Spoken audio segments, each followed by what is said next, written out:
Bienvenue à toutes et à tous dans cette nouvelle édition d'Information, toute l'actualité de la région. Et ça commence évidemment avec les 33e rencontres internationales de cerfs-volants. Elles ont débuté ce week-end et ça a lieu jusque dimanche. Cette année, le thème, c'est le voyage. Plus de 500 cerfs-volistes se sont donné rendez-vous sur la plage pour faire voler leurs œuvres, dont certaines créé spécifiquement pour ces rencontres, alors entre vol libre en équipe, des compétitions sportives ou même une école de pilotage pour s'initier à la pratique. Voilà une bonne idée sortie pour les vacances scolaires, idée qui attire d'ailleurs chaque année de plus en plus de monde du côté de Berck. Louis Caillé était sur place pour nous ce week-end.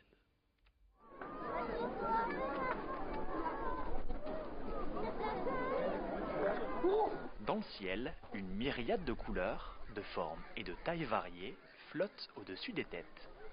Là, un poisson géant, ici un alien, là-bas une roue multicolore. Depuis 33 ans, les cerfs-volistes du monde entier se donnent rendez-vous sur la plage de Berck pour vivre leur passion. Certains des cerfs-volants sont d'ailleurs de véritables œuvres d'art, tandis que d'autres, un peu plus classiques, sont destinés à un usage plus sportif.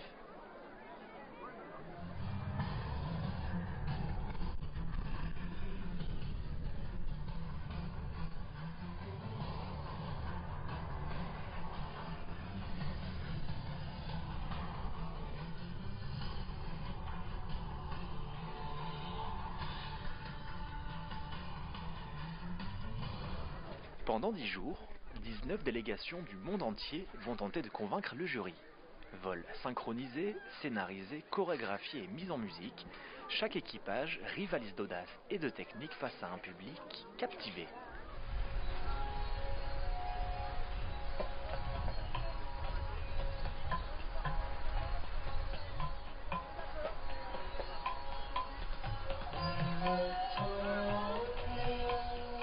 Partis des Ardennes au petit matin, Sylvie, Marino et leurs deux petits-enfants découvrent avec joie ce spectacle.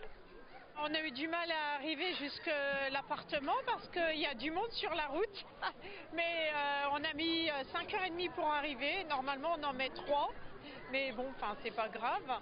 Quand on voit la réussite et le temps se prépare bien pour un beau week-end, donc c'est parfait.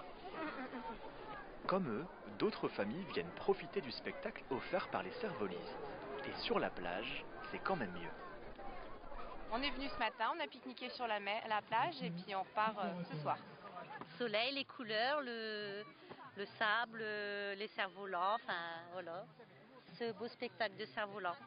Pour cette première fois, c'est très agréable, il y a beaucoup de cerfs-volants et c'est un bon moment en famille à passer et on recommande vivement l'événement. Oui.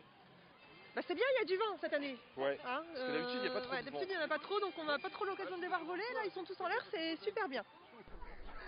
Les 33e rencontres internationales de cerfs-volants, c'est toute cette semaine à Berck-sur-Mer. Et ça tombe bien, puisque c'est les vacances.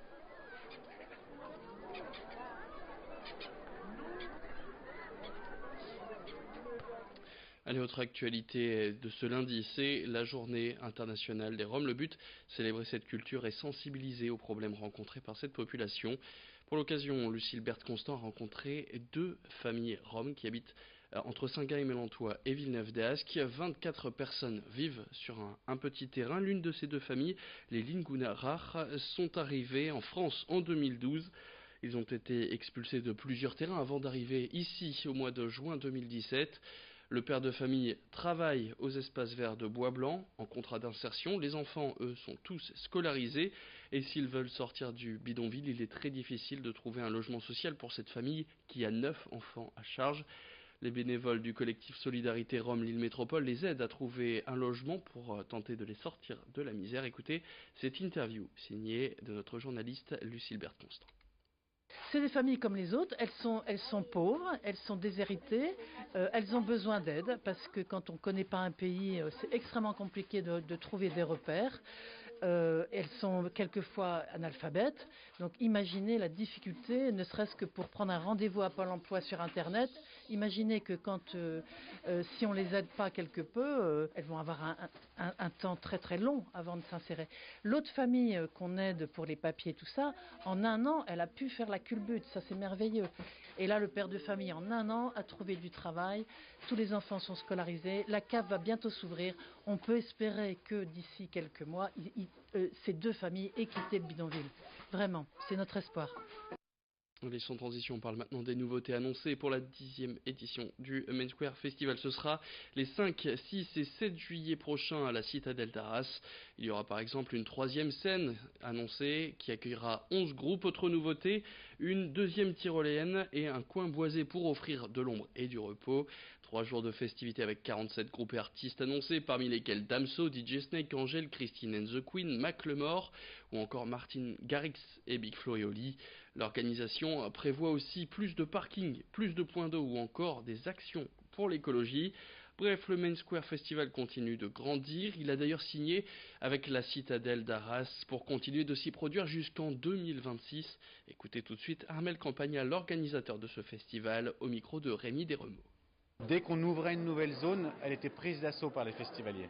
Donc cette année, on a dit qu'il faut qu'on mette le paquet. Donc c'est une 3e scène, c'est une grande roue de 25 mètres qui arrive.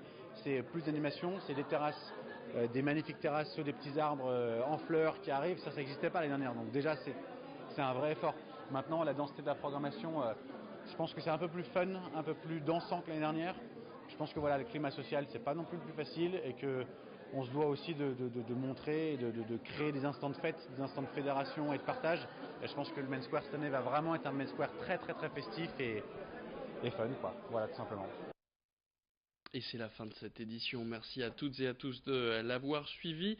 On se quitte quand même avec cette image d'une bière bien connue dans la région, notamment du côté d'Armentières. Les bières Motte Cordonnier, la brasserie est de retour après plusieurs années sans brasser. Ils reviennent avec une nouvelle bière appelée la Renée. Alors pour la présentation de cette nouvelle bière, la brasserie Motte Cordonnier était devant la mairie d'Armentières vendredi lors du marché. Le stand a été pris d'assaut. Il faut dire que nombreux sont les Armentiérois qui ont travaillé dans cette entreprise et nombreux sont ceux qui aujourd'hui à la retraite sont venus saluer et acheter une bouteille de Renée en souvenir du bon vieux temps. Fin de cette édition, tout de suite la météo.